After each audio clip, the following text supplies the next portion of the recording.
And now, I want to invite a very animated speaker, very oriented in storytelling. Are you ready for him? Are you ready for him? All right, Drunken Lectures, put your hands together and welcome Ngartia.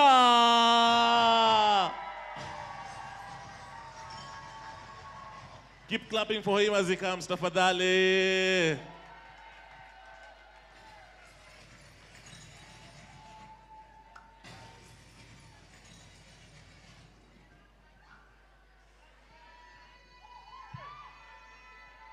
Hello, hello. Okay, hello, hello was the wrong choice. Goda.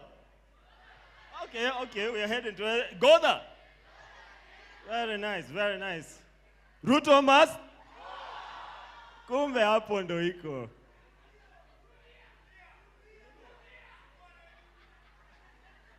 Nani yako ready?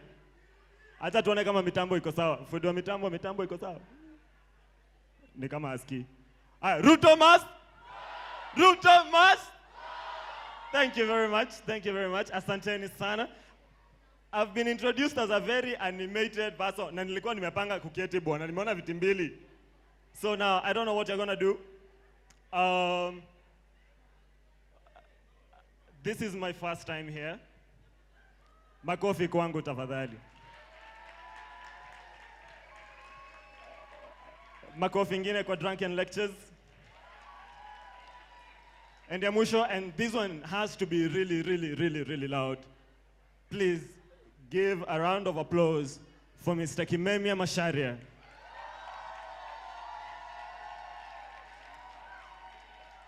Because of that excellently researched work, but also because of saving me so much work. Asante sana Kimemia. So as this is being fixed,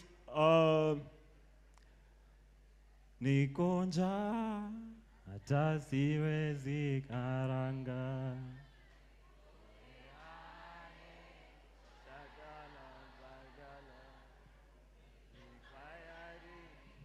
Kulipa gharama sitasimama maovu yakitawala.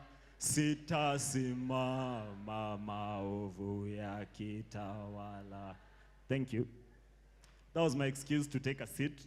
Sitasimama maovu yakitawala. But that song is also, it's important to me for two reasons. Number one, it's important to have haters. Ruto ambiwe hivyo, like tumejitolea, this is an important duty, but it's important to have haters. This is why. In 2012, I sent a tweet. I was a very ambitious and arrogant 17-year-old. And I said, in 5 years, I'll be on stage with Giuliani. Haters, mark this tweet, nitishe free tickets. And then, as we often do, I completely forgot about that tweet and went on with my life.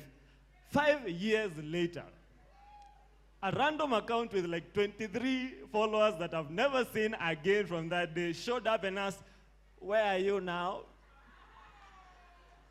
Bro, that was the hate I told to ask for tickets. So I did a follow-up tweet and I asked Giuliani if I could perform with him in his next show. And Giuliani, being a wonderful person, he said yes, only if I got 5,000 retweets. 5,000 retweets was a lot in 2012, but we somehow managed to get them. And that, I think, was my first big stage as a professional artist. My name is Ngartia. I'm a poet and a storyteller. And today I'm here to attempt, this is a very, very huge scope, so to attempt and give an introduction to our history, ya uchungu na uhuru, freedom and pain.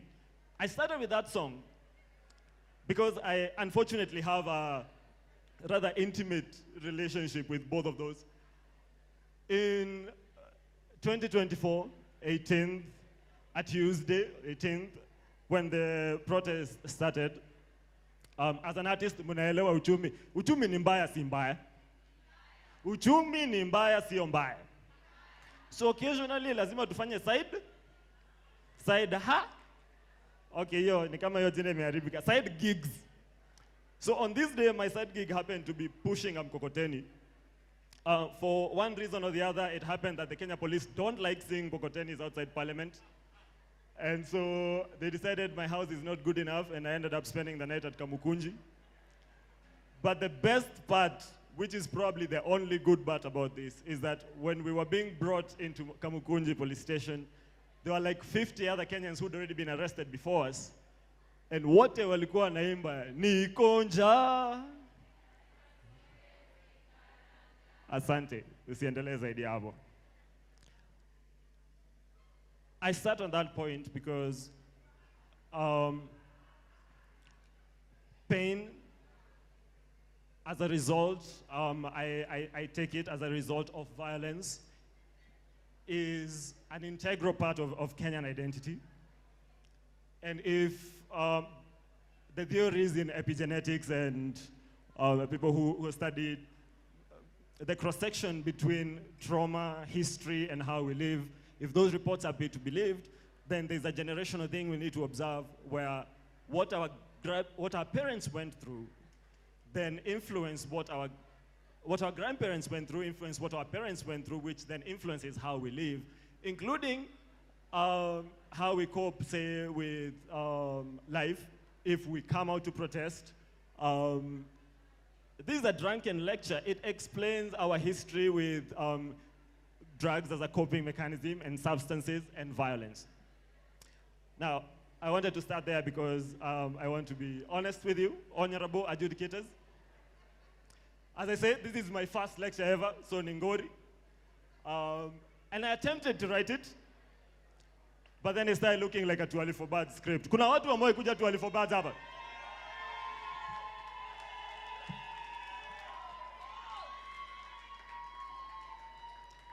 You should be wearing this t-shirt. I shouldn't be wearing it. And anyone who's come to Tuali for Bad knows that we are famous for extremely short plays. And so I did not want to subject you to 3 hours of that.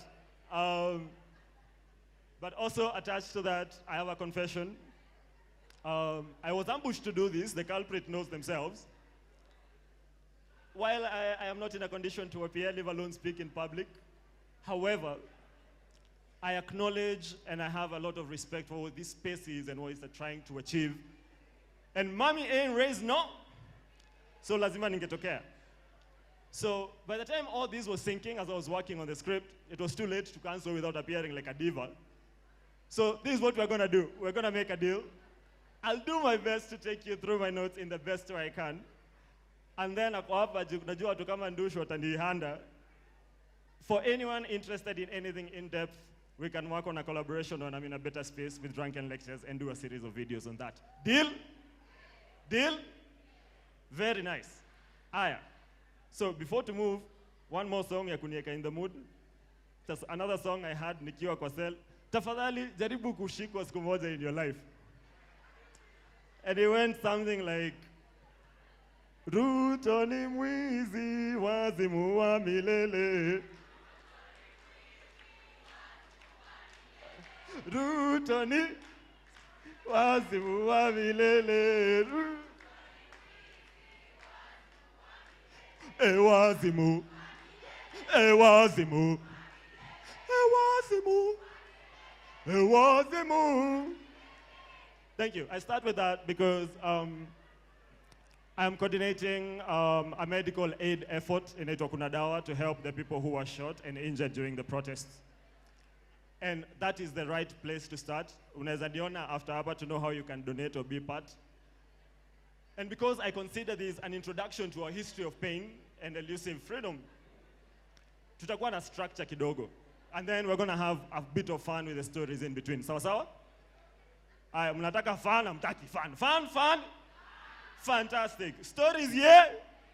Ah, nice. So the 3 main section, which Kememi amenisaidia sana sasa ku adjust around, is the pre-colonial, because I feel like a lot of our history, for some reason, starts with a white guy showing up in a random place. I don't like that. Do you like that? Does your history start with a white guy? And then we're going to go to the colonial because, unfortunately, the white guy stayed around. And then we're going to go into what people normally call the independent or post-colonial, but I will call the neo-colonial period, which we're still in. Now, under those, we're also going to dance in these specific spots. So, before 1875, then enter the British. Then the 1920s to the 1963 era where we were a colony. And then Jomo Kenyatta, because Harambe, Iyo ni ya Moi, that's the next one. No one is old enough here to know what the response to Kenyatta was. Pia mimi sijui, tusonge. Aya, so the next one will be the Moi era. Harambe! Sasa muko sawa.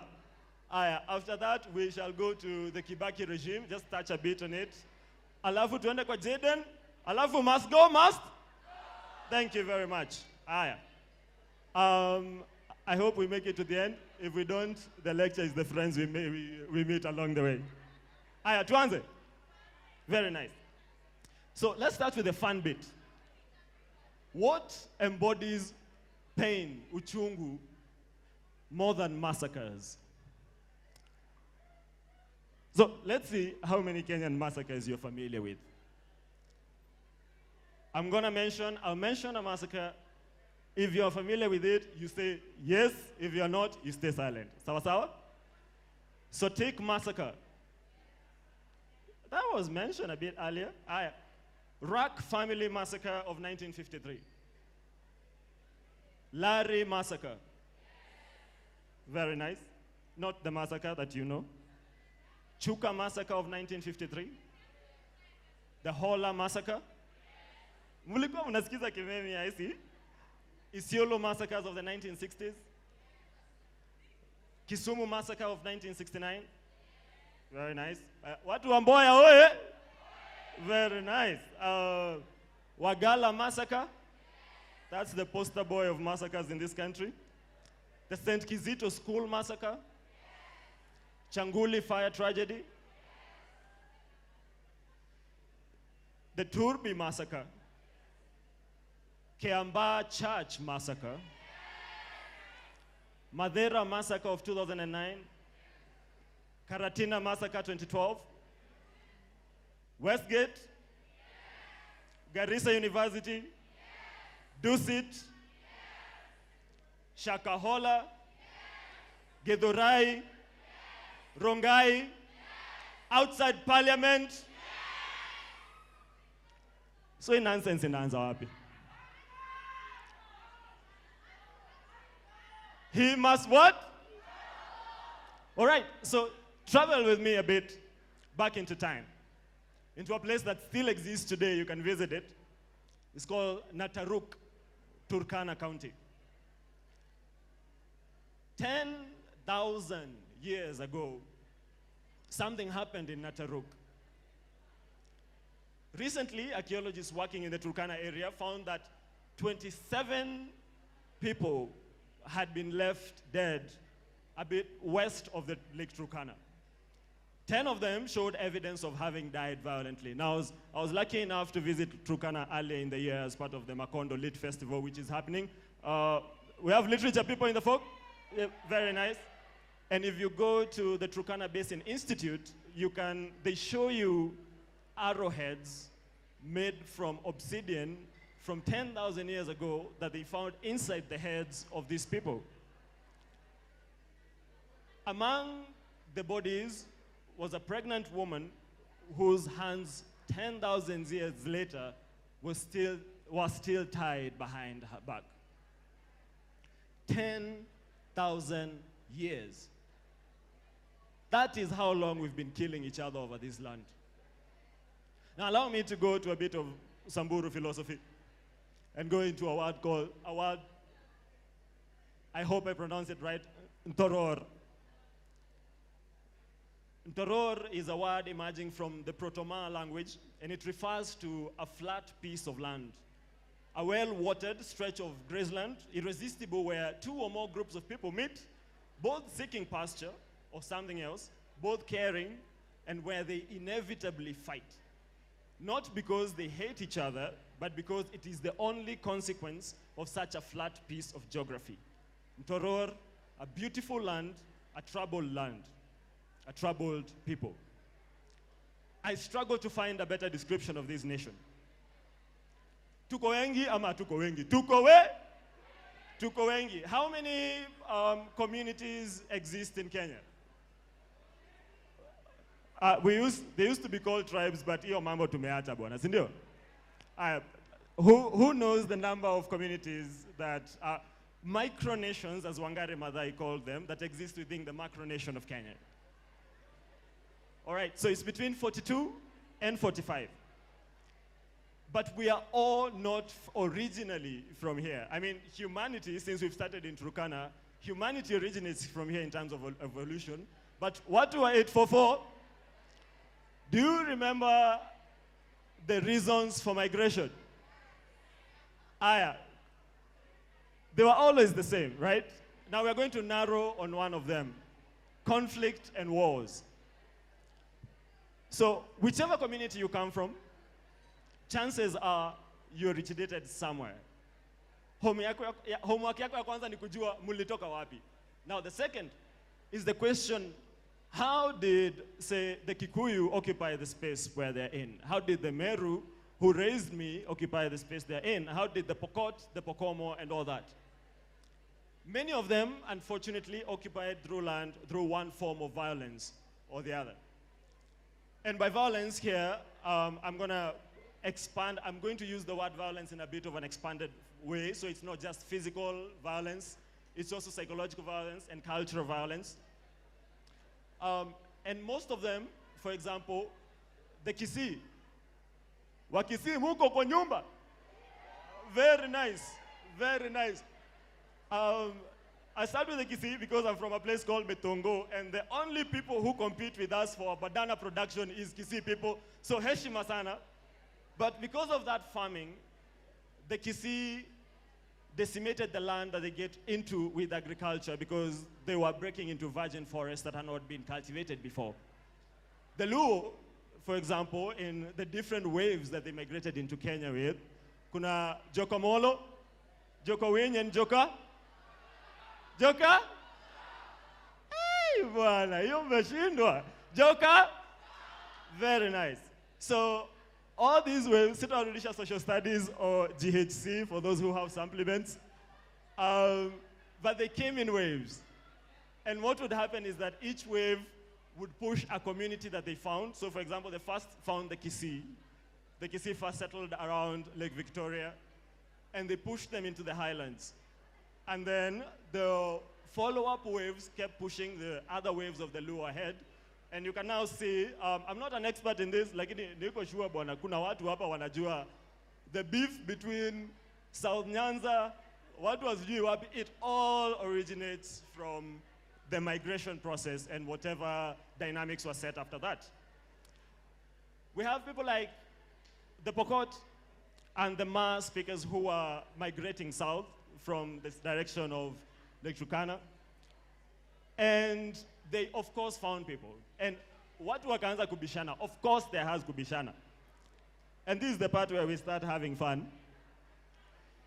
Hadithi, hadithi. Hadithi, hadithi. Naomba maji. Hiyo si part ya hadithi. So there's a legend that has been handed down Kalenjin communities that I would like to use to cover a lot of what has been theorized to be happening in Kenya at this point, asante sana. And it's when communities come and find other communities that had already established themselves, and then they either compete for the land, Ntoror, as I said earlier, or just kupimana nguvu. So there's a legend of a clan called the Longole. The Longo? Hapa tunapeana story kawa Kenya. The Longo? The clan of the Longole were some of the most badass people to ever exist. Na walikuwa wanajiamini. Buda, ushaienda mahali watu wanajiamini. Umeshuka tu kwa mat. Kwa like, acha nirudi. Watu wanajiamini a bit too much for my own good. That is exactly what the Longole were. And the Longole was so self-confident that wakaamua. Na kuna majirani pale wanakuanga wanalanga tu ni kama wako tu mbele. I'm not referring to Tanzania or Kenya in any of this. But kuna majirani pale wanajionanga sana. Na wale majirani watatujua. And so the Longole got a messenger and sent the messenger to this other community. For the purposes of this story, we're going to call them Bogi, because oral literature is also about reinventing the story as you go. So they send a message to the Bogi, and they're like, oya ni aje mnajisikia kupigana mahedi hivi. Asa Mbogi wakaangalia messenger, wakamwambia cheki, we don't want to play stupid games, they result in stupid prizes. Tafadhali rudi waambie no. So the messenger went back, went to the Longo, Nishawatupa, Longo, and told them what had happened. And these guys were like, as a matter of fact, that message was not clear enough. Do this, take this sharpening stone that you use to sharpen swords and blades. Take it to the Mbogi, waambie waitumie juu tunakam. So the messenger did exactly that, and the Mbogi took the sharpening stone, put it to use, sharpened the spears and swords, went to the Longole, wakauliza simulikuwa mnataka vita. Ndo hii vita. And decimated them to the point where the Longole have now just been preserved in legends. The theory is that Mbogi was a community within the Ma subsections. I say that specifically because tutafika hapo kwa hii small lecture of mine, but I needed to give you a small appetizer because iko mbele kidogo. So, we have communities like the Longole everywhere, pushing each other for resources and space and opportunities. But then, they all start coalescing around each other. So, people of house, are you in the house? Aduanyo bayamo bi Muriaga. Muriaga. Unfortunately, for most Kikuyus, they don't like, or we don't like hearing that we've not always been Kikuyu. Right? Like Kikuyu is an identity we figured out pretty recently, mahali hapo Muranga. But who are we when we are coming from Sijuko, Mambila Plateau in Cameroon, coming all the way, if that theory is to be believed? And when we got here, kwa sababu si catch feelings sana wakigusa mlima. Wakati tulifika kwa mlima, nani alikuwa na hiyo mlima? Ama hiyo mlima ilikuwa imechill tu? Well, unfortunately for our egos and our Kikuyu supremacy, there were people, and we have names. There are nations like the Gomba. There are people like the Maido Asiana, who the people recall as that. That name, which translates to the children's eyes, the theory is that they were living in the forest, and when they would encounter these new people, their eyes would widen so much, they were just called, hey, those guys just have the eyes of children, which to me sounds like Children of the Forest in Game of Thrones. And then we have the Adi, after whom the river is named. The Ogiek, who are still trying to hold on to their ancestral lands.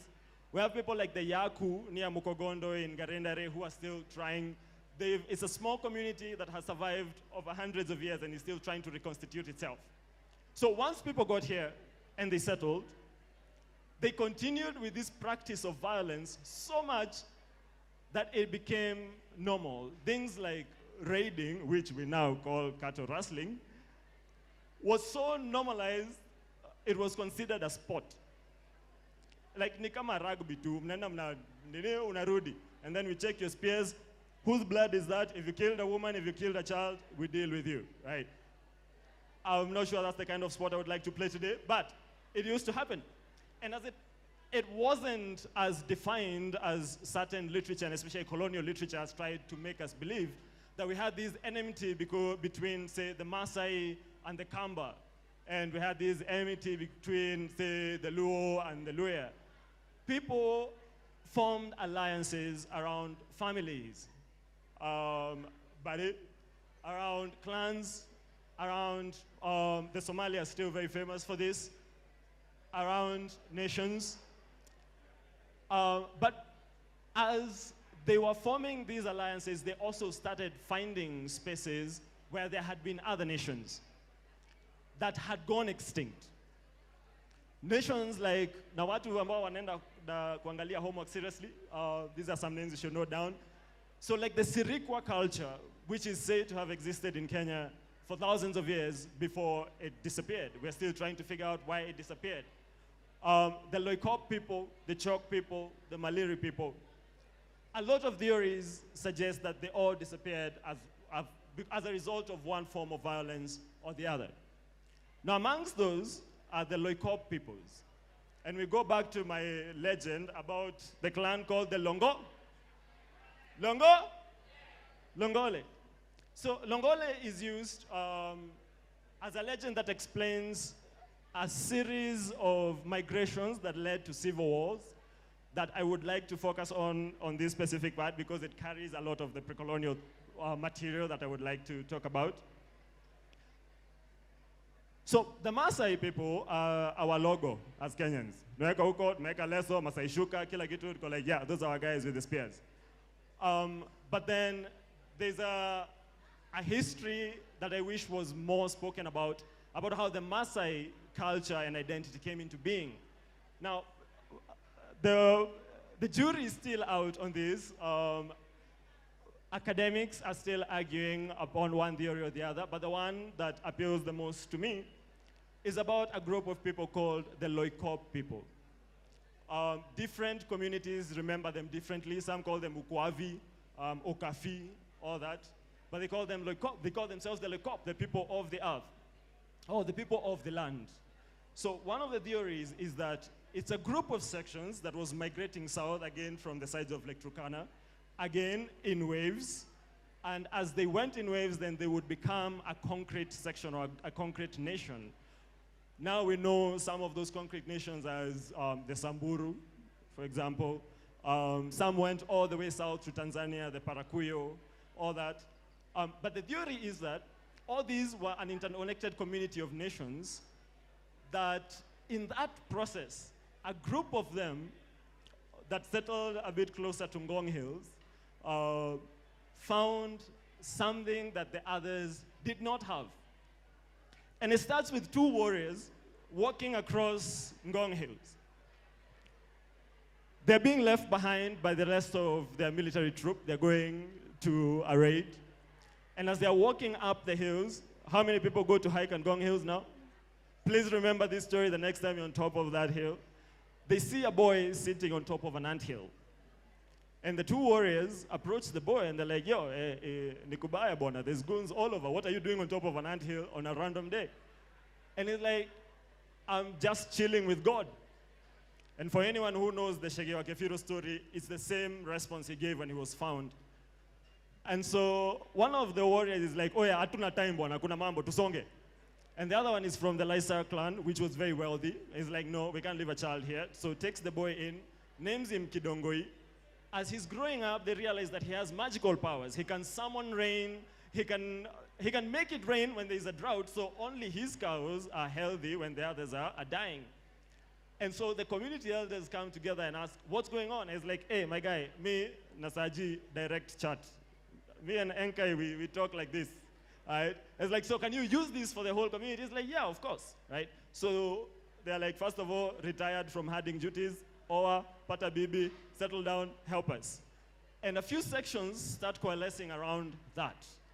And Kidongoi becomes more powerful, and he gets kids, and his family becomes a clan that's known as the Inkidongi, and his children, his lineage, become prophets and medicine men that we know as Libons, right?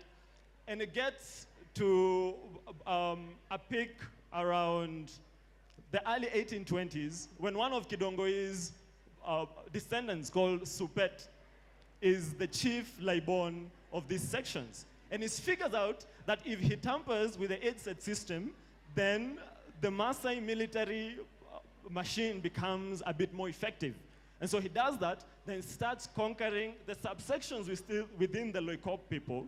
And so they come for you, they beat you up proper, and ask you, aya, nyinyi mko na Libon? Hapana, aya, mnafuata wetu, thank you very much. Aya, you get to another one, same thing, another one, same thing. But then all these subnations have different names. So who do they become? Then an identity that some scholars argue is a social identity comes up called the Maasai. So if you're within this allied group of Loikop people, then you qualify as Maasai, which means you're wealthy because you're raiding more and you get more cattle, right? And so they start going after the other subsections, pushing some, like the Samburu, as far as they did. But there's resistance twice, in the 1820s and the 1870s. The first one, and it's within the same federation. We now call them the Laikipia Federation, but we don't know if that's what they call themselves. So they resist Supet in the 1820s, and they're crushed. So they move, and some are part of what pushes into Rift Valley, opening the land for settlement for the Kipsigis and other people. And then the other section goes to what we now call Laikipia. And they regroup, and after a generation, when they have gotten enough strength, they come back in the 1870s to try and undo what was done to them. And by that time, the Maasai coalition is headed by a Laibon that is the son of Supet, whose name the highest peak of Mount Kenya bears. What's the name of the highest peak of Mount Kenya? Batian, thank you. So Batian or Le Supet is the leader at this point. And so he marshals all the southern Maasai to come and meet the Laikipia Federation near Naivasha. And there's a huge battle that ends up with a majority of the Laikipia pushed off the Menengai crater, which is why there are all those legends about demons and things that happen down there. But the reason this is important to me is because this is the point. Batian dies, and he leaves his power to two of his sons, who have a sort of Esau and Jacob relationship. One of them is called Senteu, and the other one is called Lena. The other one is called Lenana. So the Lenana and Senteu have a civil war that splits and weakens the Maasai enough to allow for the British to come in, who come in at that very moment and take over the land. And to this point, I need to say this because I'm from Timau. Laikipia, the land that those communities came from, is still a colony. And the violence that started in the 1800s still hasn't ended in Laikipia. The British army is based there. They're still killing women. They're still raiding the communities. The land that was taken when the British came in is now covered under conservations. The violence persists. And the question then becomes, what made it stick so much? I'll rush through the British so I can cover this. When the British came, it was as a result of the 1885 Berlin Conference, and they started by sending explorers. But there's one statement I found which sort of encapsulates the kind of resistance or the kind of war. Munadhani, our stakes are bad, man. You think our ops are bad. This is a quote from the guy called Hilaire Belloc. It's advice to colonial forces that were going to meet Africans. Whatever happens, we have the Maxim gun, and they have none. Now, the Maxim gun was one of the first commercial machine guns that fires 600 bullets a minute. So what they would do is you have your warriors lined up trying to fight for your land, and they put that machine there and fire it for as long as possible. A lot of people encountered this, and they can tell you what it means to meet our Maxim gun. In 1905, in the Kisii Revolt, 100 African police and a company of the Dad's King African Rifles were sent to go and put down the Kisii Revolt. Their commander, Mr. Robert Roffan, describes the expedition this way. The machine gun was kept in action so long during this engagement that it became almost red hot to the touch. Before then, they left several hundreds dead, wounded spearmen heaped up outside the square with bayonets. This was not so much a battle as a massacre, but wholly unavoidable under the circumstances. It was an urgent case of decimating the determined attack or else being completely wiped out by the Kisii warriors. The Kisii did not listen. In 1908, there was another uprising, this time led by a guy called Otenyo Nyamantere. For those who came to 12 Birds in 2017, that's one of the stories we started with. Otenyo Nyamantere speared a white BC, and as a result, he was betrayed, beheaded, and his head taken to the UK to be kept in a museum. As far as we know, it's still there. That is an example of what happened to almost every single one of our communities when they resisted. It was called a punitive expedition. And I'm going to read the definition of a punitive expedition because it's still happening today. I started with a list of massacres because this lecture sort of goes around that. When you see unmarked Subarus going into a neighborhood, when you see a contingent of heavily armed police officers going into a neighborhood that doesn't have armed people, there is a history to it, and there is a logic behind it. So the British introduced us to something called a punitive expedition and gave specialized experience to almost every Kenyan. It's a military journey undertaken to punish a political entity or any group of people outside the borders of the punishing state or body. They often include massacres, torture, sexual violence, destruction of property. 5 quick examples of where they were focused. To the Bukusu in 1895, because the Bukusu whooped British ass so bad, the British had to go and get reinforcements from Sudan and Uganda, take an entire year, and then come back to try and conquer the Bukusu. A round of applause for the Bukusu, tafadhali. Asanteni sana. There's a story, again, we did it in 2 Birds in 2017, called the Lumboka and Chetambe Wars, where Lumboka and Chetambe were forts, think Game of Thrones style forts that the Bukusu had built, and that's where the majority of the resistance was. The Nandi resistance, a round of applause for the Nandi resistance. One of the most badass things to happen in this country, in 1901, 1905, 1906, there were expeditions sent against the Nandi because they held on the longest against the British occupation. There was the Embu punitive expedition in 1905, the Kipsigis in 1905, the Abagisu and the Kabras in 1907. They're endless. If you want to know more about this, research on a guy called Richard Maynard Sagan, probably Kenya's first serial killer who was doing it under license from the government. The one last thing I'd like to really cover in this section, and I would like to say that I was right. This would have become 5-hour script, is that apart from armed violence, and I'm trying to do this to also connect it to, Kimemia talked a bit about the bravery of doctors and medics, to connect it to what we see when hospitals are looted, when health is used as a weapon. So aside from the armed violence, the Europeans were assisted by other disasters. 1890 to 1905 is probably the worst 15 years we've ever had. We had a combination of rinderpest, pleural pneumonia, smallpox, and an extensive array of sexually transmitted diseases that had just been introduced.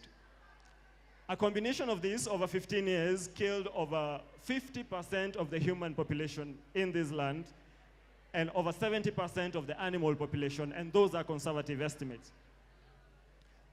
Of course, that then led into the British era, the colonial era, which introduces us to success and forced labor and forced migration into cash economy, which no one was prepared for psychologically.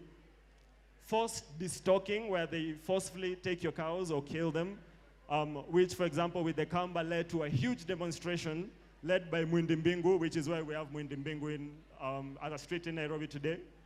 The First World War and Second World War forced subscription and the Carrier Corps. Haridhukwen Modoni Nyanjiro revolt, as mentioned by Kimemia, and the settler shenanigans which included Grogan, after whom Girogoni, Uko downtown, is named, marching 3 Africans in front of the High Court and whipping them for disrespecting white women. So the point is, we have a deep, not just history, but attachment to not just violence and pain, but to how we execute them on each other.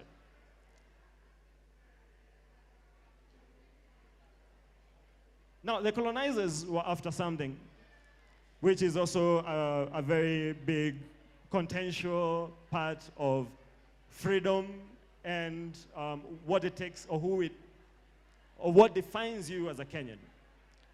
The Mau Mau, I'm also a Mau Mau descendant, which sucks now because you say that and everyone thinks of Rigathi.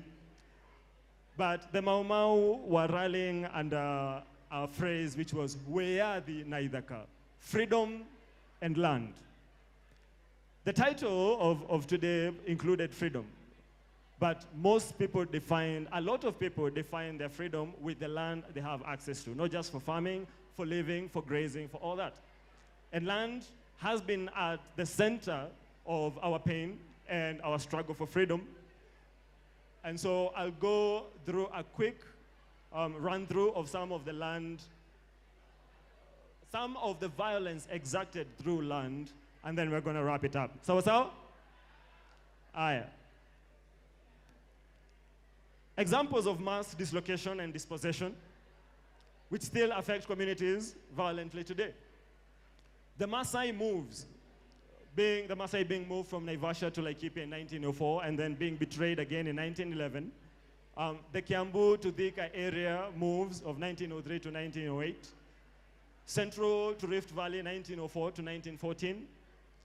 Kericho all the way to Nyeri, all the green stretches that were named as the White Islands, and all the soldier settlements for the World War II. The land that the Kipsigis lost in Kimulot. The Sabaot were kicked out of Trans Nzoia in that area, and it trickles down to the Sabaot Land Defense Forces. And the land and annexation which gave birth to the Crown Lands, which meant that settlers could draw arbitrary maps wherever and get that land, which is how we ended up with the squatter problem that Kimema was talking about, which then triggers the Mau Mau revolution and gets us to what we call independence. But because I want to wrap this up, my question to you becomes,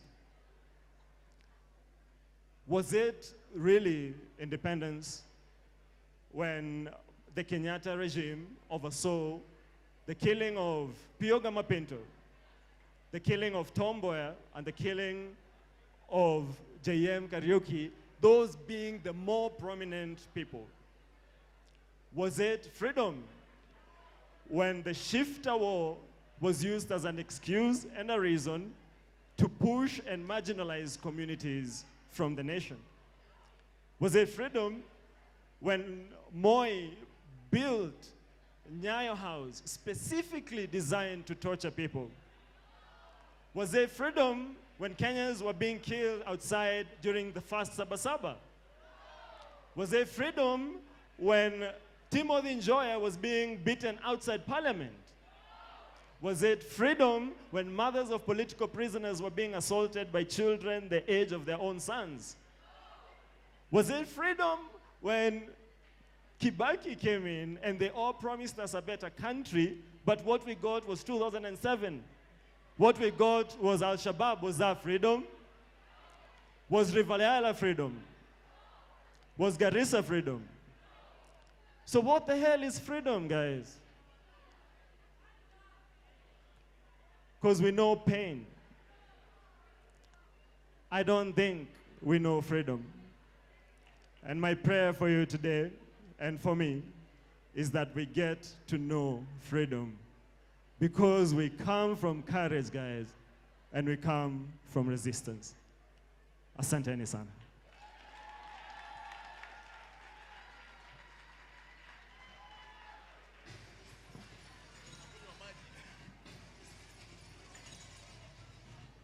storyteller or not? Makofi ya Ngartia.